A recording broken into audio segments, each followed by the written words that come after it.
Mini na bulumada dugu sen kita Saddam Hussein Président. Niang sigile président segodi ne retenia ameka militaire de je suis présent Niang sigile anga kenega Niang sigile anga kenega Ne. sababra munu be la dala bolige Aha. ka menentene fo juma Kosɛbɛ. mi ye dabaji karamogo ye no lugu sona be bara min fana be anw na ni dugu jalan kelen ko ka studio in sɛgɛrɛ Kosɛbɛ. ka sababra nunu guluma Ale. fɛn minnu ni jamana taabolo n'a bɛ kuma u kan Aha. a bɛ se ka kɛ politiki ko ye Kosɛbɛ. ka taa se dabalibankow ma hali sɔrɔ kuma da bɛ se ka se nin bɛɛ lajɛlen ma Ale. an kelen kɔ ka fɛsɛfɛsɛ an b'olu woloma waasa min ye an lamɛnbaaw ye olu ka se ka nimisiwasa sɔrɔ Kosɛbɛ. k'u to u sigiyɔrɔw la kosɛbɛ lamɛnbaa cɛ ni muso denmisɛn ni maakɔrɔ minnu bɛ jamana kɔnɔ ani minnu bɛ jamana kɔ kan bɛɛ lajɛlen nimisi ka se ka wasa Kosɛbɛ. nka nin baara in waasa ka se ka kɛ ka ɲɛ tiɲɛ lamɛnbaaw ani an bɛɛ lajɛlen ka se ka lawasa sɔrɔ a la fo an b'a naani ka jɛ e ni ne an tɛ kun bɛ ɲɔgɔn na yan Walayi, walayi. n'o bɔra yen min ye nɛgɛw karafe Aha. o minɛlen bɛ Ahmed Jakite fɛ le prince mun y'a kɛ prince ye cɛ min nɛgɛ dɔn dɛ nɛgɛ de kanu b'a la cɛ N'Ahmed bɔra yen min ye an ka subahana mansin ye n'o ye YouTube ani Facebook jɛmu in n'a banna yɔrɔ minnu bɛ pan lamɛnbaa cɛ ni muso denmisɛnw maakɔrɔ kan i ka se ka segin a kan k'a sɛbɛkɔrɔ lajɛ Kosɛbɛ. k'a lamɛn kuma minnu panne kan ka se ka farafasiyali ni faamuyaliw sɔrɔ o kan Ale. o ku bɛ maa min bolo sɔgɔmada in na o de ye Mamutu Kamara ye tiɲɛ ni nin baara ninnu bɛɛ lajɛlen ye ɲɔgɔn sɔrɔ o ko tɛ ko ŋunu tɛ san sɔrɔ ni juru tɛ Kosɛbɛ. min ye manjɛ kɛbaw ye an bɛ munumunu olu fan fɛ nka yanni an bɛ taa ye yalima kɔrɔfɔ b'e bolo ka da nin kan wa Abubakar Sidiki muso keleyabatɔ ale taama ɲɔgɔn o ye kelenna kuma ye siga t'a la anw kunnafonidilaw anw taama ɲɔgɔn o ye ka kunnafoni di an bɛ kunnafoni dibaw Awɔ. minnu b'an lamɛn Mali kɔnɔna Mali kɔkan kan an b'a bɛɛ lajɛlen fo k'u waleɲuman dɔn bɛɛ lajɛlen ka fu Abubakar Sidiki jamana Ala k'a ɲɛma jɔ Ami. Ala ka nafolo caman Amina ya Rabbi. Ala ka lakanaw sabati Ami, Ala ami. ka haminakow nɔgɔya Ami, maa ami. minnu bɛ dɔgɔtɔrɔ Ala ka u ka gɛlɛya Ala k'a ban Ami. gɛlɛya bɛ maa min kan an bɛ min t'a dɔn an tɛ min t'a dɔn Ala k'a bɛɛ lajɛlen nɔgɔya Amina ya Rabbi. ni dɔgɔya dɔ ye doga dɔ ye nin ye Saddam Dɔgɔ kɛ dɛ. an bɛ taa Ahmed fan fɛ ka fiɲɛ bɔ an senkɔrɔ kuma bɛɛ lajɛlen bɛ fɔ maa ɲɛna i kɔfɛ nka i da bɔ n ka kuma na o f'i yɛrɛ sigilen Siga t'o la dɛ. bala cogo bɛ di Hussein Keta Saddam Hussein na Bismillah. ni ye n tɛgɛ don ni sɛbɛn bɛ bɔ sɛbɛn min ko a ma ko sɔr de Bamako kosɛbɛ sɔr de Bamako laya jara nin y'a ka fasiri ye laya ko mun a ko min ye kabi kunungo ka taa se bi tarata ma Aha. min ye anw ka jamana faso maliba o faaba ye n'o ye Bamakɔ ye O kɛra. bɛɛ lajɛlen wulilen bɛ k'i jɔ i sen kan Nale. ka sabu kɛ min anw ka confédération ɲɛmaaya min n'o tan bɛ ka di général d'armée Asimi Goïta ma Ale. anw ka faso maliba cɛmancɛrɔ fanga ɲɛmaa fana don donc ala maa minnu bɛ yen n'olu fana n'o ni anw fara bɛ ɲɔgɔn kan n'o ye Niger jamana ye ka Ale. taa se Burkina Faso jamana ma Kosɛbɛ. i b'a ye k'a fɔ confédération ɲɛmaaya in bɛ di général d'armée Asimi Goïta ma waati min na o kɛra juillet kalo dɔ Niger faaba kɔnɔ san 2024 n'o ye Ɲaamɛ kɔnɔna ye i b'a ye k'a fɔ a talen kɔ ka kalifa a la ale ye san kelen kɛ o u y'a to yen sa fo san ka kuncɛ waasa min ye jɔyɔrɔ in ye a kan ka latɛmɛ maa fila tɔ ye dɔ la kelen min ma o ko o ka se ka sigi ka o hakilinaw ni ka o fɔ kɛnɛ kan o hukumu de kɔnɔna na i b'a ye k'a fɔ kabi kunungo min y'an ka lakana tigilamaw ye bɛɛ lajɛlen wulilen bɛ k'i jɔ i sen kan min ye société civile lakaw ye minnu bɛ yen n'olu bɛ transition kanu na n'u bɛɛ lajɛlen kɛn bɛ k'u cɛsirijalaw ni kelen bɛ maa min cɛ la o kɛn bɛ k'i ta kɛ fila ye waasa kɛnɛ in a ka don hɛrɛ la ka bɔ hɛrɛ la lakanabaaw olu k'u jɔ u jɔyɔrɔ la nka min ye ka tɛgɛrɛ fɔ ni dunanba belebele fila in natɔla an ka jamana kɔnɔ ka na nin kunbɛn in na min daminɛna kabi kunungo n'a bɛ to senna fo bi tarata baara in a ka kɛ kunnawolo ni lawasa ye i b'a ye k'a fɔ min ye ntɛnɛn ye min ye général d'armée Abdurahmane Tiani Niger o cɛmancɛrɔ fanga ɲɛmaa don ale kɔni nana a tun bɛ faaba kɔnɔ yan kabi kunungo sɔgɔma wa min ye maa filanan min ni sigi kun kɛn bɛ k'o kɔnɔ o de ye capitaine Ibrahim Traoré Burkina Faso jamanakuntigi don nka a ma se ka i yɛrɛ sen sɔrɔ ka sabu kɛ baaraw caya ye wa min ye sɔgɔmada in i b'a ye k'a fɔ ni maa fila n'o ye général d'armée Assimi Goïta ka taa se général d'armée Abdourahmane Tiani ma u bɛɛ lajɛlen taara ni ka taa capitaine Ibrahim Traoré Burkina Faso jamanakuntigi ni ka taa kunbɛn aéroport international Modibo Keita Bamako Senu o kɔnɔna na an bɛ don min na ko bi nin waa sisa dannen in na i b'a ye k'a fɔ baara minnu n'olu bɛ kan ka bolo da o de ye Banque confédérale pour l'investissement et le développement an k'a ma ko BCID AES ka taa se télé AES ma nin fila bɛɛ lajɛlen kurumɔkarili baaraw o bɛ don sen na ninnu bɛ don sɔgɔmada in na k'a sabu kɛ nin minɛn fila n'i y'o sɔrɔ yɛrɛya min n'an kɛn bɛ k'o kofɔ a n'an kɛn bɛ k'an disi min fa o la n'an n'o bɛ taama n'o bɛ da n'o bɛ wuli donc ala a baara ka bɔ dalafɔli la a ka bila anw yɛrɛ ka baara minɛnw kɔnɔna na an ka se ka baara kɛ n'a ye jamana saba in ka bɔ nɔgɔ la o fɛɛrɛw ka se ka tigɛ joona nka n'i ye kɔrɔfɔ in ta k'a lajɛ min ye i n'a fɔ n y'a f'i ye kuma kɔnɔna na cogo min na Burkina Faso jamanakuntigi n'o ye capitaine Ibrahim Traoré a ka nabaliya bawo baara ninnu bɛɛ lajɛlen n'u kun kan ka don kabi kununko ntɛnɛn n'i y'a ye ko a sumayana bɛɛ k'a bila bi tarata la o de ye capitaine Ibrahim Traoré ale ma se ka faaba kɔnɔna sɔrɔ kununko nka sɔgɔmada in na a nana a ka nali a bɛna kɛ sabu ye min ye wulikajɔ caman ye n ye yɔrɔ minnu kɔfɔ i ye sisan n'o ye télé AES jabala ye ka taa se Banque confédérale pour l'investissement et le développement ma AES to a la ninnu bɛɛ lajɛlen kɔni baaraw baalen kɔ e ko o tɛn'u kun da an ka ɲɔgɔn dalajɛ soba min bɛ yen n'a bɛ wele ko centre international de conférence de Bamako ka se ka taa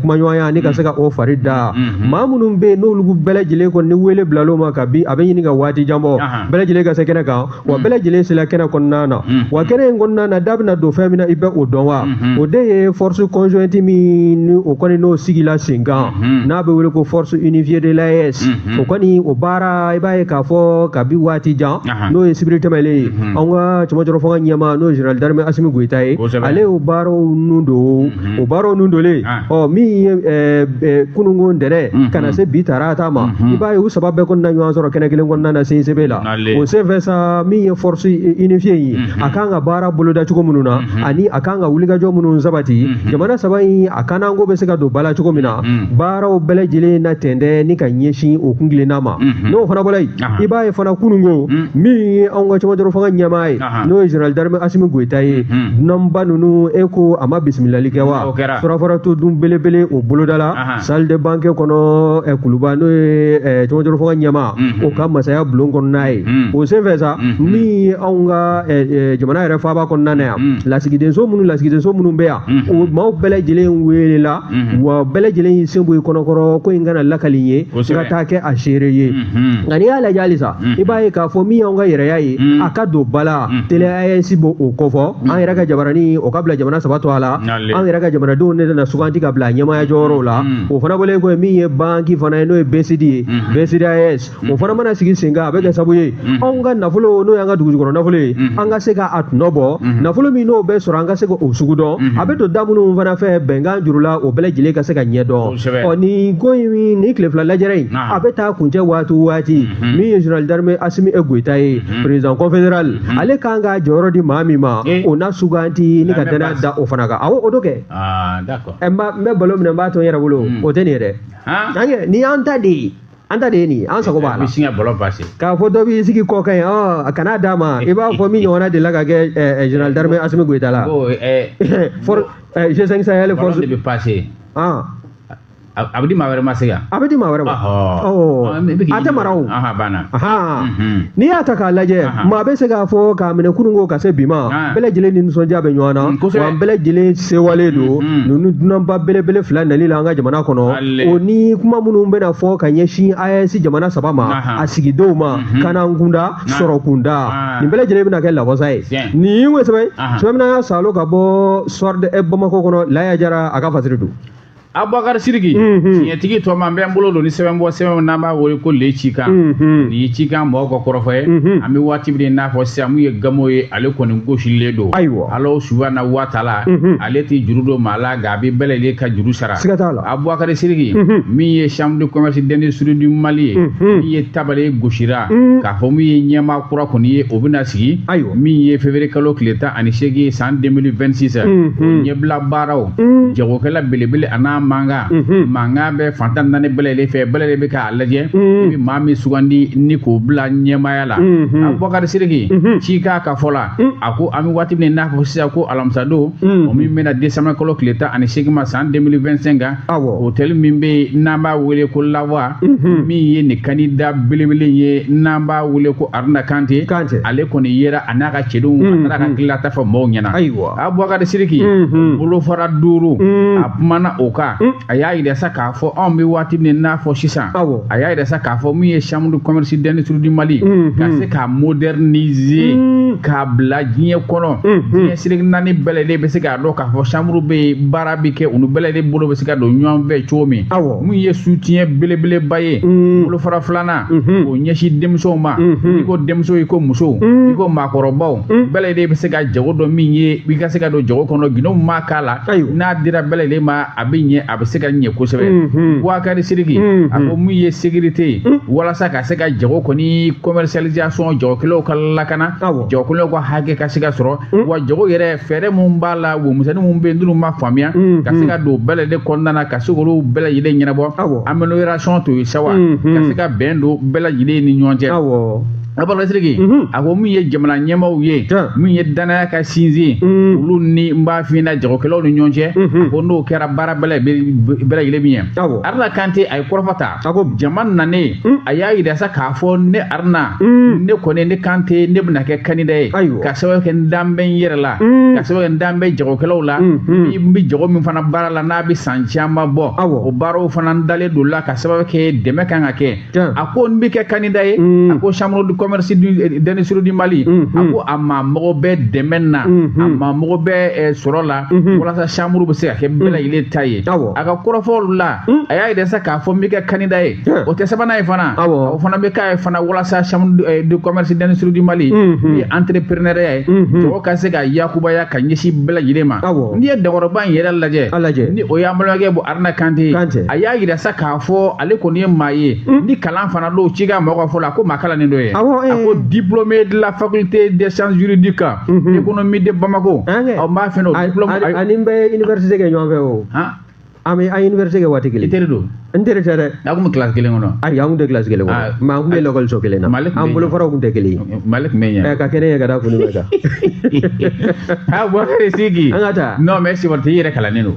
aw m'a faamu n'aw y'an sigilen micro ninnu kɔfɛ nafolo ye daga de nin bɛna ka bila i kunna an bɛ taa de kɔrɔfɛ a y'o baara ninnu a y'o kɛ mun ye Aruna ye bon expert en droit des affaires o fana don min ye ka projet monté o b'a fɛnɛ ko gindo b'a bolo a bɛ nin bɛɛ lajɛlen don jagokɛlaw ma mɔgɔw mana kɛ projet la ka takari la sa n b'a sɛbɛnfuraw ko fara ɲɔgɔn kan dasi a ka se ka ɲɛnabɔ t'o don Abubakar Sidiki nin kɛnɛ in ka sa min ye jagokɛla belebele ni mankan ye o fana tɛ dɛ économique baw kun bɛ kɛnɛ kɔnɔna na olu taara min ye Kante ye ka taa dɛmɛ a ka hakililata la olu y'a yira sa k'a fɔ maliden minnu bɛ yan ani minnu bɛ jamana kɔkɔrɔna kan ka sababu kɛ cɛba min filɛ nin ye k'i kan bɔ chambre commerce d'industrie du Mali ɲɛmaya nɔfɛ a ko belebele de koyi a ko k'a sababuya kɛ jagokɛlaw ka hɛrɛ a bɛ nin bolo jagokɛlaw n'a wulila k'i cɛsiri ko ni da ye kɔni b'a fɛ n'a sigira a sigi ani Kante k'i kɛ baara ka si di kɔrɔnisi nin kun ye sɛbɛn a ye min bɔ n b'a fɛ Cika kɔnɔ min ye Kosa Mayiga nin y'ale ka sɛbɛn ye Sidiki kalo tun ne tɛmɛ an ka taa ye bala cogo bɛ di Fuseni Keyita Saddam Hussein o taa ni ka segin bana o tɛ maaninfin to n'i y'a ta k'a lajɛ n'i ye n tɛgɛ don ni sɛbɛn bɛ bɔ sɛbɛn min k'a ma ko l'indépendant sɛbɛnfura ye nin y'a boliko 6,356 ka bɛn bi tarata ma fasirikɛba n'o ye Dawuda Sangare ye fulakɛ a sɛbɛkɔrɔ kuman bɛɛ o to sira tɔ k'an ka gwandɛ ka sabu kɛ min ye anw ka finitigilakaw olu ka minɛnsanko kuma mais affaire du marché d'armement Paramount n'o ye Sud-Africains ka société ye a ko bɛ senna dɛrɛ an yɛrɛ de b'a fɔ ko ka dunko juguya kɛlɛ a caman jɔrɔ fanga ɲɛma lajɛ dɔ senfɛ a kɛtɔla ka sanbɛ fari kɔrɔfɔ ta ka ɲɛsin maa welelenw ma a ka masaya bulon kɔnɔna ye a y'i kanto ko maa o maa bɛ yen sa n'an ko k'an ka dunko juguya kɛlɛ ko n'a kɛlɛ wulila a tɛ jɔ dɛ nin y'o de daminɛlen min ye affaire Paramount ye o ye Paramount o ye société ye société min ni a sigiyɔrɔ bɛn bɛ Sud-Afrique kɔnɔna ma nka min ye anw ka jamana marabaaw ye ala ma hinɛ Elhaji Boubacar Keita o ka masaya waati i b'a ye k'a fɔ nafolomabugu kule o de bɔra an ka Wagande kɔnɔ ni k'i kunda nin société in ka kɛsu kan k'a sabu kɛ an tun b'a fɛ ka blende dɔ san waati kɛlɛ kun goniyalen don nka n'i y'a sɛbɛkɔrɔ lajɛ i b'a ye k'a fɔ bisibasa wari bɔlen kɔ o donna kow la k'a sabu kɛ blende minnu kofɔla a dilanna a ma dilanna an ka hakilina i b'a fɔ an kun b'a fɛ cogo min na wa n'i y'a lajɛ fana blende a tilancɛ nana wa tilancɛ fana o bɛ société ninnu ka bolokɔrɔla la ko yalima ɲininkali de b'a la ka kɛ nafolo min n'o bɔla ka don nin ko da fɛ a kɛra maa minnu tilela olu tɛ wele ka ɲininka wa ɲininkali bɔ bɛ ka kɛ min ye fasirikɛla ye n'o Dawuda Sangare ale kɔni y'a jira sa k'a fɔ min ye chambre criminelle spécialisée min kɔni n'a ka baara ɲɛsin bɛ dunkojuguya kɛlɛli ma an ka ma ko pôle national économique et financier olu kɔni ye sɛgɛsɛgɛli dɔ gafe ni ka o dayɛlɛ o sɛgɛsɛgɛli jurula sa o y'a nana tigɛnkan sɔrɔ k'a fɔ min ye nafolobamugu kule min n'o bɔla k'o kan ka kɛ ka nin blende ninnu san jɔn ko ala ŋanamu o yela ko kɔnɔna na min ye bisibasa ye ka warimugu ka salo wari nɔgɔlen k'a ko k'a diɲɛ n'an ko a ma ko blanchiment de capitaux o taabolo bɛɛ lajɛlen yela kɔnɔna na nin jalakiliw olu de kɔni fara bɛ ɲɔgɔn kan sa ka ɲɛsin maa dama dɔ ma min ye an ka jamana premier ministre kɔrɔ dɔ ye ex premier ministre Abdoulaye Idrissa Maïga ka taa se maa dɔw wele olu kana ɲɛfɔli kɛ min ye an ka premier ministre kɔrɔ ye ka taa se an ka généraux maa fila ma a fɔ généraux caman de don ka datula maa minnu na o dɔ ye an ka sɔrɔdasiw ka ministre n'o ye général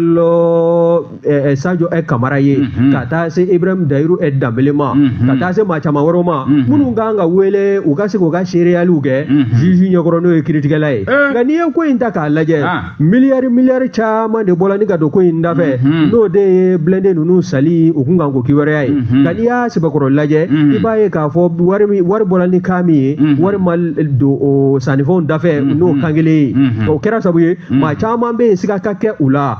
n'i y'a lajɛ maa 18 tɛgɛnkɔni sin bɛ olu la wa jalaki tan bɛ k'u sɛgɛrɛ nka min ye maa 13 ye olu kɔni dɛsɛla ka se kɛnɛ kɔnɔna na ka t'u jɔ kiiri tigilamɔgɔw ɲɛkɔrɔ ɲɛfɔli ɲininkali sɛbɛnlen kɔ u la u ka se ka ɲɛfɔli kɛ maa minnu bɛ yen ko siga kɛn bɛ u la o dɔ bɛ tali kɛ min ye Cɛma Kulubali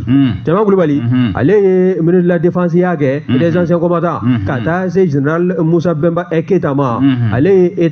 chef d'état-major général kɔrɔ fana don a y'o jɔyɔrɔ fa jamana faso Maliba kɔnɔ min ye ancien ministre de la sécurité n'o de ye général Mahamane Touré ka taa a fana a ye jɔyɔrɔ fana kɛ n'o ye chef d'état-major général ya ye a y'o fana kɛ ka taa se général Sulemani Bamba ma min o kɔni o faatu la général Sulemani Bamba ale faatu la ɲininkali bɛ jɔ yan ɲininkali bɛ jɔ yen kɛ a bɛna taa su wuli ka ɲininka i tɛ sabali n bɛ fɛ ka min f'i ɲɛna papier bɛ lajɛ sa kɛ ale ta in kɔni bɛ bɔ a la min ye général Sulemani Bamba ye ala ka hinɛ a na o faatu la ka taa se chef d'état-major de l'armée de l'air ani chef d'état-major général adjoint des armées n'o ye général de brigade Moussafa Drabo min ye directeur du matériel des hydrocarbures et du transport des armées n'o ye colonel major Nuhum Dabitaw ye ka taa se directeur du commissariat des armées Nuhum Dabitaw ale de ye directeur du commissariat des armées a y'o ɲɛmaaya kɛ ka taa se maa wɛrɛw ma colonel Abdulwahab Touré ale fana ye ancien directeur de ancien DFM ye ka taa se min ye colonel major Mamoudou Togo ka taa se commandant Aminata Doho ma min ye Bugadali Ba min ye Mamadou N Traoré ani Abdou Traoré fo ka taa se min ye Mamadou Koné ma min ye civil lakaw ye ka taa se finitigilakaw ma n'o ye porteur d'uniforme ye ninnu bɛɛ lajɛlen siga kɛn b'u la k'a fɔ wari min bɔla ko ka taa blende ninnu san jɔn ko ala ko wari k'a ma taa taasira la o fana wale koyi i b'a ye fana k'a fɔ an ka premier ministre kɔrɔ dɔ fana bɛ yen docteur Boubou Cissé ka taa se ministre de l'économie des finances kɔrɔ n'o ye Mamadou Igor Jara ye min ye Cɛma Hubert Kulubali ninnu bɛɛ lajɛlen ye ministeriya kɛ o colonel Mamadou Lamine Jakite ka taa se Babaliba ma n'o ye BMS o ɲɛmaa kɔrɔ ye n'a yɛrɛ bɛ sɛgɛn lafiɲɛbɔ la nka n t'a tula maa laban minnu to a la nin ye ninnu caman kɔni kɛn bɛ ka Mali bila pepewu wa min ye mandat d'arrêt international ye jamana ɲɛmaw n'o caman dɔrɔn fɔ ɲɛmaw ye o kɛn bɛ k'o da ninnu bɛɛ lajɛlen kɔ kan u mana ye fan o fan fɛ k'u minɛ ka na n'u ye u ka ɲininka min ye nin blende ninnu saliko kuma ye bisibasa ni dibidibi don b'a la fan minnu fɛ o ka se ka ɲɛfɔli kɛ nka n'i ye ko in ta k'a lajɛ min ye fasirikɛla ye l'indépendant kɔnɔ n'o ye Dawuda Sangare ye Dawuda kɔni kɛn bɛ k'a jira sa k'a fɔ waati ni don nataw kɔnɔna na min ye nin ko in ye a n'a lajɛya bɛɛ lajɛlen ye hakilinajigi a y'a jira sa k'a fɔ min ye nin marché mabugu kilo ye n'o de ye marché d'équipement militaire o min kɔni n'a sugubulon nun donna kabi san 2015 wa n'a bɛ munumunu dollar wari miliyɔn 60 de dafɛ n'i y'o yɛlɛma an ka sefɔ wari la a sɛbɛkɔrɔ miliyari ka ca kosɛbɛ nka n'i y'a lajɛ a bɛ bila cadre min fana kɔnɔna na o de ye LOPM ye LOPM b'o dɔn wa loi d'orientation et de programmation militaire o ko min n'o daminɛna a bɛ ɲini ka waati jan bɔ n'a ko a tilala ka dan sira la k'a sabu kɛ jamana wagande wari a jugujuguyali ye maa minnu kun bɛ a ko ɲɛma yalima wele min bila nin filɛ u ka ɲɛsiw ma u bɛna sɔn ka t'u jɔ kɛnɛ kan wa kɛrɛnkɛrɛnyana min y'an ka ministre de la défense des anciens combattants ye général Sadio Kamara ka taa se an ka ambassadeur o fana ye chef d'état-major général ya kɛ a ye ministre fana kɛ o min ye Ibrahim Dayiru Danbele ninnu bɛɛ welelen don ko nka min ye jamana sariya bolo fana ye ale b'a yamaruya ninnu a ka birifini biri u la n'i b'a fɛ k'u ɲininka fo conseil des ministres de ka sigi ka kuma u ka taabolo kan ka yamaruya di kiiri tigɛbaa ma a ka se k'u wele k'u ɲininka n'o ma kɛ bɛɛ fo n'u bɔra u ka service la n'u taara so waati min na o waatinin de la sa ɲininkalikɛla n'o ye juge ye a bɛ se ka fɛɛrɛ kɛ ni ka t'u ɲininka u ka sokɔnɔnaw na o jagɛlɛya bɛna juge sɔrɔ wa a ko bɛ sɔn ka gɛlɛya dɛ ayiwa n'i ye nin ko in sɛbɛkɔrɔ lajɛ k'u ɲininka blende ko in a nafolo bɔra cogo di ayisa ne ka wa question nu ta tɛ ne tɛ fɛn dɔn a la kana na kuma don dɛ n tɛ foyi dɔn sabali bɔn a sira ninnu dɔ e y'a dɔn e ma deli ka taa Bamakɔ kura fɔlɔ dɛ a tɛ ne k'i ɲininka de sa ne fana bɛ k'e ɲininka de ne kɔni bɛ taa mɔgɔw lajɛ e ma deli ka se MCA la fɔlɔ dɛ cɛ ko ma saba laban c'est bon c'est bon ouais c'est très doux ah oh c'est bon c'est très doux même ala ka bénéfice yema min ye fasirikɛla ye l'indépendant kɔrɔ n'o ye Dawuda Sangare Dawuda kɔni kɛn bɛ k'a jira sa waati ni don nataw la nin ko in mana tigɛ Dawuda da la maa ninnu minnu bɛ jɔyɔrɔ la bi n'o y'a ministre ye ni dɔw yɛrɛ kɛra an ka lasigidenw ye jamana wɛrɛw kɔnɔna na yalima u na wele k'u ɲininka wa ɲininkali bɔn bɛ ka kɛ nin ko sɛbɛn fɛn min y'a salo ka bɔ l'indépendant kɔnɔ Dawuda Sangare a ka fasiri don Abubakari Sidiki min ye nouvelle horizon ye n b'ale ta n'i y'i ka sokɔnɔ wulu kelen ka wo ta i la kana siga fiyewu dɔ bɛ ka dumuni d'a ma kɛnɛma an bɛ waati min n'a fɔ sisan an ka taa police nationale la an ka jamana an bɛ waati min na min ye polisikɛ 1000 ani 500 bɔɲɔnko minnu bɛ formation na Mali fantan 4 bɛɛ lajɛlen fɛ mun ye joli sɛgɛsɛgɛ ye a taara ka ɲɛsin bɛɛ lajɛlen ma i n'a fɔ a bɛ kɛ cogo min Abubakari Sidiki sɛbɛn fasiriba ka fɔ la a ko an bɛ waati min n'a fɔ sisan a ko min ye contrôle médical ye min ye 1500 recrues de la police nationale la a yɛrɛ sa k'a fɔ 2025 kɔnɔna na u bɛɛ lajɛlen u b'u présenté walasa min ye jaabi ye ni k'o dɔn joli bi cogo di mun b'a la surtout yɛrɛ laɲini yɛrɛ bɛɛ lajɛlen kun ye min ye i n'a fɔ ɲɛnaminimafɛn cɛjugu dɔrɔgujugu ka taa se fɛn minnu bɛ yen n'a bɛ maa bɔ i dabolo kan diɲɛlatigɛ taabolo la don n'a nataw la k'i ka adamadenya k'a don ngalama na n'a ma ye k'a fɔ jamana de ka kasabi bɛ ta k'a don finitigiw la u ka baara kɛ u kana jamana lakana a ka kan fana min ye joli ye ale ka sɛgɛsɛgɛ n'a fɔ a bɛ to ka kɛ waati min na sɛbɛn fasiriba ka fɔ la ko nin t'a siɲɛ fɔlɔ ye koyi a ko nin bɛ kɛ depuis waati jan ni nin waati in sera a y'a yɛrɛ sa k'a fɔ min ye sɔrɔdasiw fana ye olu fana ka sɛgɛsɛgɛli bi kɛ ni kɔni ye fini kɔni da kana siga fiyewu min ye sɛgɛsɛgɛli kɔni a bɛ kɛ walasa bɛɛ lajɛlen bɛ se ka lafiya min ye sɛbɛn fasiriba ka fɔ la ni o ye nouvelle horizon ye ale y'a yɛrɛ sa k'a fɔ nin kɛkun bɛ kɛ fɛn dɔ de kama ka sababu kɛ jamana bɛ nafolo don mɔgɔw la ni k'u bila u ka baaraw kɛ ko n'a sɛgɛsɛgɛra o bɛna kɛ sababu ye min ye lafiya kɔni ye o bɛ kɛ ka ɲɛsin bɛɛ lajɛlen ma min ye ministère ye mun ye protection civile ye ale de bɛ nin bɛɛ lajɛlen ɲɛnabɔ ale de jɔn bɛ nin kow ɲɛma an ka sécurité fanfɛla la walasa mɔgɔw bɛ se ka labɛn ne ka baara ninnu ne k'a boloda Abubakari Sidiki min ye sɛbɛnni fatiribaga fɔ la a ko ministère de la sécurité et de la protection civile la o ɲɛmaaba o ministre o ti dalu Alili Mohamed Dini wa ale kɔni ye kɔrɔfɔ ta nin bɛɛ lajɛlen bɛ kɛ ale ka yamaruya kɔnɔna na nka nin baara in joli sɛgɛsɛgɛ ni nin baara in o bɛ dɔgɔtɔrɔba min bolo o bɛ maa min bolo o ye colonel major Fuseni Keyita ye nin ti tɔma ye nin tɔma yɛrɛ yɛrɛ de Fuseni ko ma bila ko min ɲɛma a tuwagan tuwa kɔni tɛ Saddam Hussein Fuseni to mana bila ko min ɲɛma o kɔni ye ko belebeleba ye Fuseni de ko fɔla e ma ko fɔ tɔgɔ bɔla jamuna i fɛ n'a wele sa kana siga an ka taa sa kana na tile Abubakar Sidiki min ye tɔma ye Fuseni colonel major Fuseni Keyita ale de bila mɛ nin ko ɲɛma i ka dala sa k'a fɔ nin baara bɛɛ lajɛlen u y'a daminɛ décembre kalo tile 20 ani nin bɛ sɔn ka kɛ sababu ye denmisɛnnin caman bɛ burun dɛ Burundi nana mɛ tɛ fa cigarette la a bolofara-misɛn tɔ i n'a fɔ hakiliw bɛ minnu dɔn e tɛ fɔ olu la e ko k'e ka ye nin kɛnɛ kan a i tɛ tɛmɛ dɛ nin sɛgɛsɛgɛli min daminɛlen filɛ caman bɛ buru a di bɛ f'u ye a mɛnna a ye fɛn ninnu ye ka to yen a ma ɲi a bɛ maa kunkolo ci mɔgɔ bɛ ɲinɛ min kɔ n'i y'i kan bɔ depuis waati janw na n b'a fɛ nin sɛgɛsɛgɛli bɛ kɛ n b'a fɔ ko minnu kɛla ka kɔrɔ ko maa caman taara maa caman t'i ta ɲɛfɔ n taara n ka dossier déposé recrutement na walima o y'an to sen na ayiwa i bɛ se ka cɛnni ye ten so ten i bɛ cɛ de fɔ maaw ye n b'a la ka fɛn dɔ ta somɔgɔw t'o kalama o kɛra sababu ye n bɔra la ko mais ko ne yɛrɛ de démissionné na i ma démissionné dɛ Gwenedi i ma passé la dɛ renvoyé ko joli ma ye Abubakar Sidiki ntɛnɛn don décembre kalo tile 22 san 2025 min ye tɔma ye ale bilala ka nin bɛɛ lajɛlen jate minɛ u bɛ ka baara in kɛ yarasa k'a fɔ hali ni ye sɔrɔdasiw ka kan jate minɛ min ye kɛnɛyaso minnu bɛ yen laboratoire sigi bɛ nin ko ninnu kama walasa ka se ka joliw ni k'a sɛgɛsɛgɛ wa sanga ani waati bɛɛ lajɛlen fana min ye baaraw ye olu to sen na ka se ka joliw sɛgɛsɛgɛ colonel sapeur pompier Seku Darame ale min ye chimiste ye ale ka baara ye nin ye a b'a ka baara la bi sen na a dabɔkun ye min kama ye walasa finitigilaka fan o fan n'i ka papier ko nin déposé ni baara daminɛna baara bɛ continuer dɛ a daminɛna dɔrɔn contrôle bɛ kɛ Abubakar Sidiki nin ye sɛbɛn Demba Kote ale ka sɛbɛn nin ye caman bɛ taa so nin horizon Suzanne Keyita Saddam Hussein na ni ye n tɛgɛ so ni sɛbɛn bɛ bɔ sɛbɛn minnu k'a ma ko Mali Tribune na Mali Tribune na Kureshi Sise nin y'a ka fasiri ye a ko min ye san kuncɛtɔla sugu minnu bɛ sigi n'an b'a wele ko fête de fin d'année e ko k'a ni tajiko gɛlɛya olu taara ka ɲɔgɔn sama wa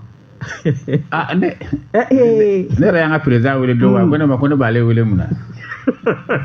a b'i jogo de dɔn i b'a sɔrɔ i bɛna wari de deli jɔnni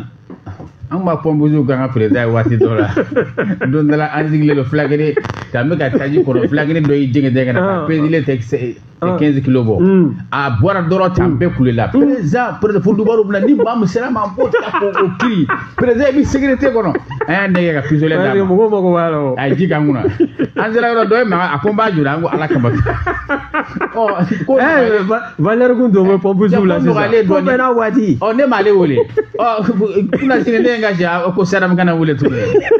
ne wele ne y'a dɔn e bɛ tila ka na o ne ye ne wele Musa Gino ye wele commune na o min ye sud nka ma Musa Gino kana wele o kɔrɔ y'i to ko kunna o minnu bɛ ko kunna ale bɛ a bɛ ka fɔ olu ko u kana wele yɔrɔ pate ma n ko yafa ma min ye Kureshi ye Fasiri Keba Mali Tribune kɔnɔna na a kɔni kɛn bɛ k'a jira k'a fɔ min ye san kuncɛtɔla sugubulon minnu bɛ sigi ani min ye tajiko gɛlɛya ye i y'a dɔn tajiko in a sɛbɛkɔrɔ in na waati tɛmɛnlenw na kalo kelen n'a ɲɔgɔnko a bɛ se ka fɔ a b'o hali o sanfɛ dɔɔnin min ye anw ka jamana yɛrɛ laadalako la décembre kalo tile 25 ka taa se a 31 ma ninnu bɛɛ lajɛlen ye seli anw ka jamana kɔnɔ ha ka ja an bɛ se k'a fɔ diɲɛ fan caman fɛ nka n'i ye ɲinɛnda in ta k'a lajɛ maaw bɛɛ lajɛlen kɔni tɛgɛ b'u kuncɛ la ni ka worondo k'a sabu kɛ min ye nafolo ye o tɛ yen u t'a la ka sɔrɔ wa kuma duman tɛ bɔ maa fana da kɔnɔna na wa n'i ye nin sɛbɛkɔrɔ lajɛ ka sanga waati tɛmɛnlenw ma i b'a ye k'a fɔ ni san bɛ kuncɛ ni ye sugublon ye an ka jamana seleke naani kɔnɔ kɛrɛnkɛrɛnya faaba yɛrɛ kɔnɔna na yan foiru caman olu n'o ye sugublon ye o bɛɛ sigi maanifinw ka munumunu salo kɛ u ni dungɔfɛnw ani ɲɛw damutafɛnw na ka se ka taa u lajɛ ni se b'i ye ka jitɔn b'i kunna ka dɔ san ka taa n'o ye so nka ɲinɛnda in maa caman de bɛ taa lajɛli kɛ ka segin ten u tɛgɛlankolon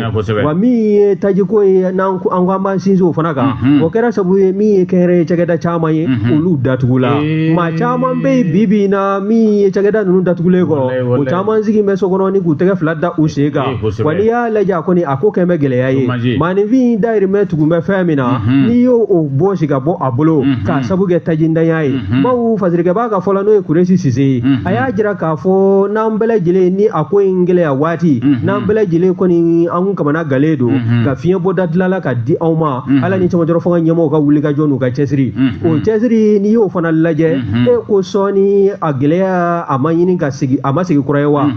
bawo n'i ye sanse feere yɔrɔw lajɛ n'o ye station ye bi o caman bɛ yen u dayɛlɛn bɛ nka taji tɛ yen wa taji bɛ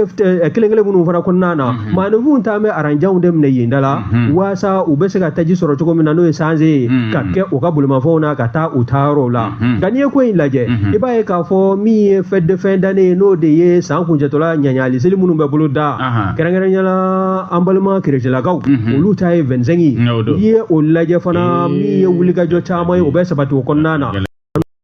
dɔw bɛ taa finikuraw san dɔw bɛ kokura wɛrɛw bolo da min bɛ se ka kɛ san ka yɛlɛma k'a sɔrɔ i nisɔndiyalen don ko nka ko ɲinɛnsan ta ko jɔn ko ala k'a bɛ sɔn ka kɛ gɛlɛya kɔnɔ k'a sabu kɛ warintanya ye min ye dufɔ kɔnɔnaw caman bɛ u suwalen bɛ bi maa minnu bɛ yen n'an kan k'an kɔsɛmɛw na n'o ye somɔgɔw ye n'o ye masaw ye cɛman ni musoman a fila dɔ la kelen bɛ taa sɔrɔ ka baara cɛlen don minnu bɛ yen n'olu bɛ dɔɔnin sɔrɔ olu fana kɛn bɛ k'o ɲɛsin da dumuni fɛ so kɔnɔna dumuni kana kɔtigɛ min ye seliko ye o ka taa kɛrɛfɛ fɔlɔ min ye Kuresi ye ale kɔni y'a jira Mali tribune kɔnɔ k'a fɔ min ye nin taabolo ninnu ye n'an ma lajɛ ni hakili ye k'a lajɛ ji ɲɛma jɔlen na maa caman bɛ yen i n'i ka maa ɲuman fili k'a sɔrɔ a t'o kun bɔ nin ye n ko sɛbɛn bamanan y'a salo ka bɔ Mali tribune kɔnɔ Kuresi Sise a ka fasiri don Abubakar Sidiki mɛ bolo don ni sɛbɛn ko n'an b'a wele ko indicateur de renouveau ni ale bɔ ko 4,392 min bɔra bi tarata dɔ in na décembre kalo tile 23 san 2025 min ye coalition des forces pour la république kɛrɛnkɛrɛn la ni o ye CFR ye ni a ɲɛma ni o ye Lima Mohamedine Diko ye i ka dala sa k'a fɔ ko a kumana dɛ depuis i b'a kalama sa k'a fɔ sɛbɛn fatiriba ka fɔ la a ko min ye tɔn dɔ ye o ko ni balila ka sigi ye a yira sa k'a fɔ a bɛ kɔfɛ maa dɔw fana b'a la kɔrɔfɔ cayara min ye Limami ye ni o ye Mohamedine Diko ye ale kɔni ale kuma fɔlɔ ka sababu kɛ a kun yirala sa k'a fɔ min ye nin tɔn ye a ɲɛmaya taara ka d'a ma nka maaw ka kɔrɔfɔ la an bɛ waati min n'a fɔ sisan sɛbɛn fatiriba ka fɔ la a ko min ye an ka ni cɛ in ye Mohamedine Diko ale kɔni a balila dɔrɔn a ye kɔrɔfɔ ta réseaux sociaux la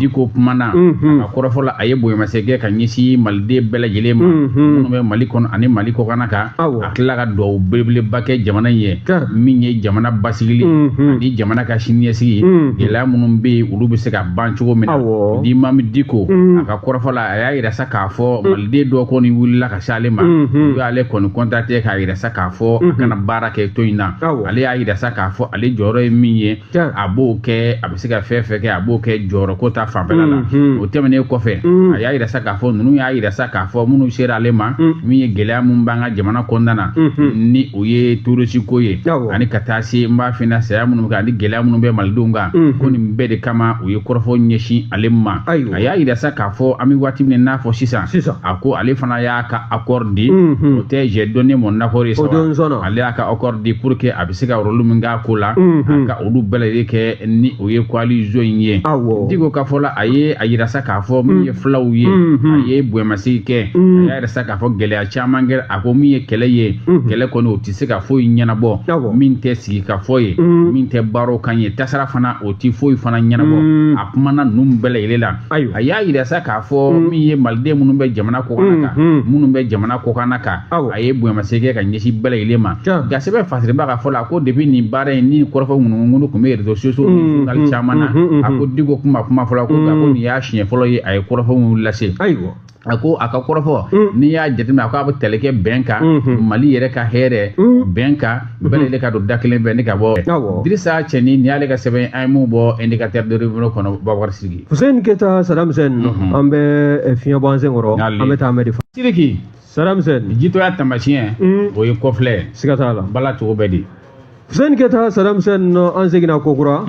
ni ndaga do ne sababe bo sabab no ko mako l'indicateur du renouveau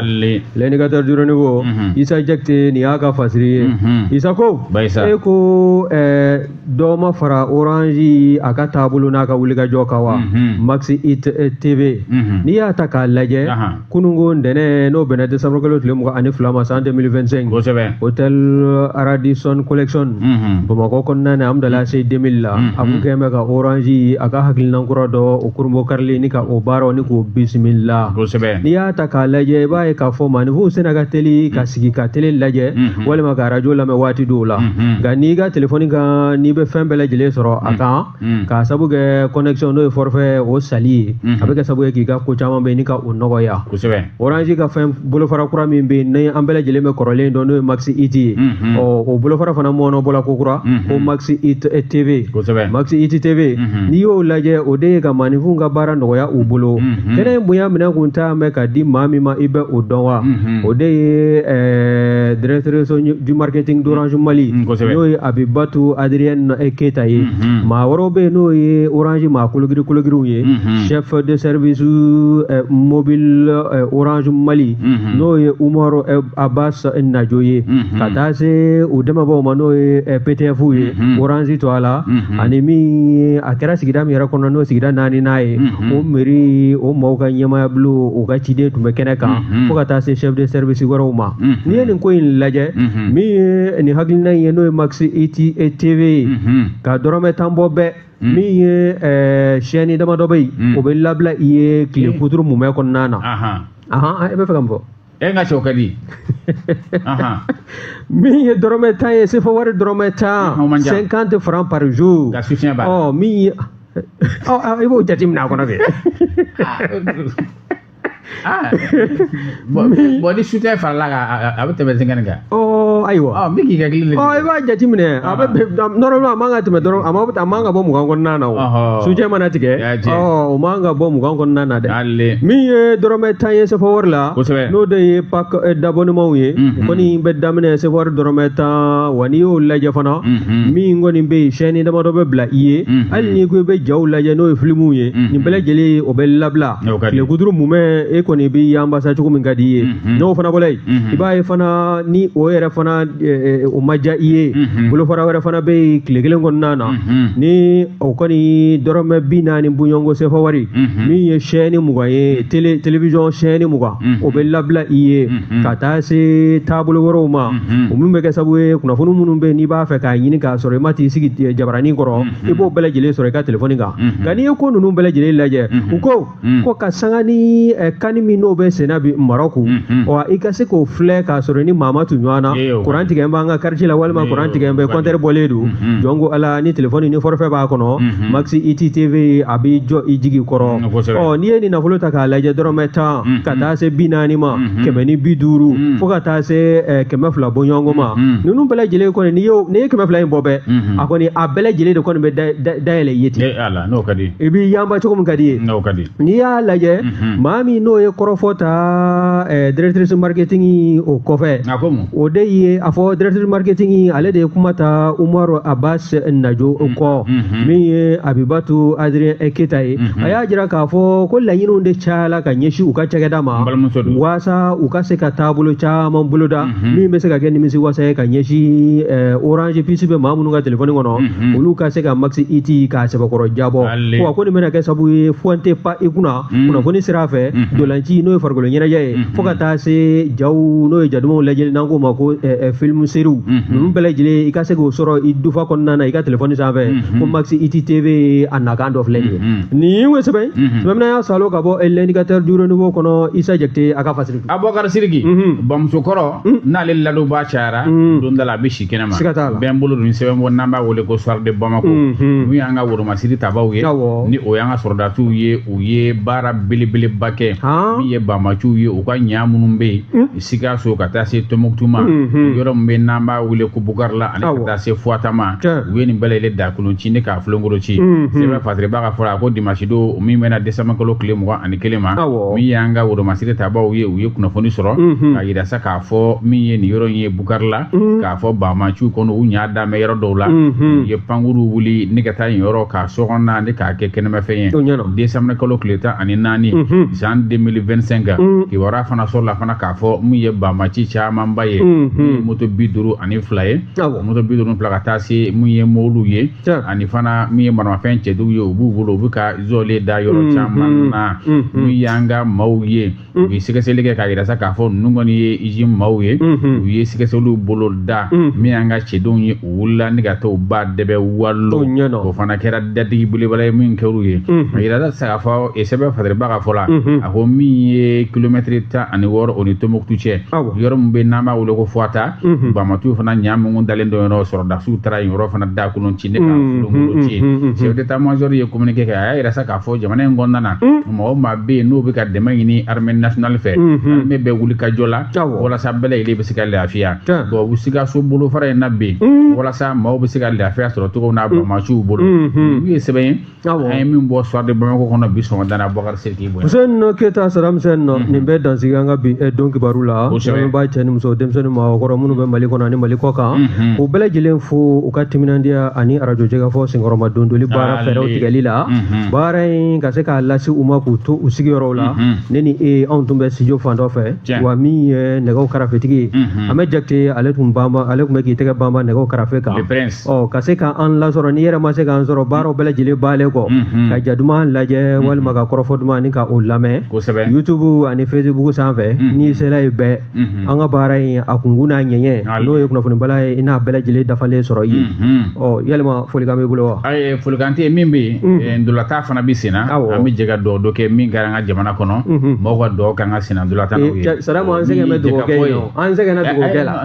la kunu da in lajɛ ko cɛkɔrɔba dɔ ni tora la an bɛ jɛ ka cɛkɔrɔba an bɛ dugawu de kɛ Ala ka hinɛ na n'o tɛ kununko ne yɛrɛ tun bɛ ɲini ka kiriku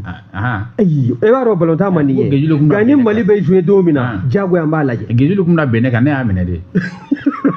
kunun kɔni Burafele ye sile ni mana kɛ ko min daminɛ n'u m'u taabolo yɛlɛma donc ala an t'a dɔgɔba kɛ ɲɛ ka baara kɛ dɔgɔ ye tiɲɛ ye mais ni m'i cɛsiri i ka baara ɲɛdɔnni k'o fɛɛrɛ tigɛ donc ala dɔgɔ tɛ fɛn la dɛ mɔgɔw bɛ se ka arajoso in dɛmɛ ka sababu kɛ kalo kelen baara an bolo ka na n'u ka publicités ye maa minnu ta b'an bolo ka ban an b'u fo k'u waleɲuman dɔn an ka client bɛɛ bi fo ka sababu kɛ ni jɛgɛfɔ y'a kunkan bɔ dɔrɔn bɛɛ bɛ wuli an bɛ bɛɛ fo ka bɛɛ waleɲuman dɔn Buwa Jabate ɲɛma a ka wulikajɔ min y'an ka kuru kɔnɔna ye a ɲɛ bɛ kosɛbɛ turu bɛ yɛrɛ la bi i bɛ taa yɛrɛ transmission na cogo di ne tilala o ma n kɛra Burakole ka maa dɔ ye i bɛ ne remplacer ne ma k'e ka maa ye ko ne nana fara e kan nin bɛ dansigi an ka bi don kibaru la Sadamu Hussein i n'a fɔ i ye cogo min na nɛgɛw karafe tun bɛ Ahmed bolo min ye an ka YouTube ni Facebook ye o ko tun bɛ Mamutu Kamara bolo k'a fɔ bɛɛ lajɛlen k'u ni ce ko aw k'an bɛn diɲɛ waati wɛrɛ wa sala